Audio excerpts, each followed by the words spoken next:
after manganak, naliligo rin ba kayo agad? So ako, pangalawang ligo ko na to, and ayan, magbababad tayo using Rosmar Underarm Cream and Rosmar Inguinal and Butt Cream. So itong pink is for underarm, orange naman is for inguinal and butt. So pwede to sa mga bagets, buntis at lactating. Amoy melon, sobra bango. So ayan, ito yung latest update sa kilikili ko guys. Ayan, day 6 postpartum.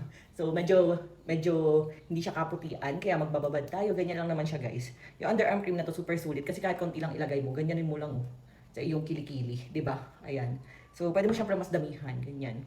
And next naman is yung sa inguinal and butt. Ito guys maganda kasi syempre pang harap at likod na siya. So igaganyan mo lang siya sa singit mo. Ayan.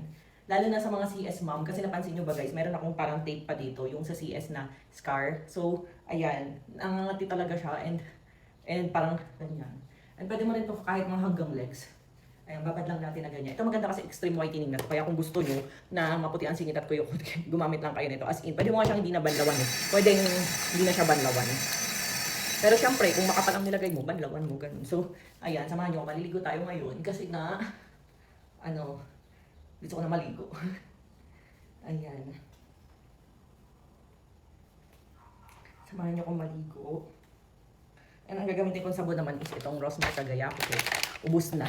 Ito yung vanilla na minahal nyo nung since 2022. Sobrang bongga nito. 49 pesos pa rin to. Ito nga pala guys, mabibili nyo to ng buy one take one. Sa halagang 299 pesos lang, meron ka ng pampaputi ng singit, kuyukot at kilikili. So, check out nyo na. Woo!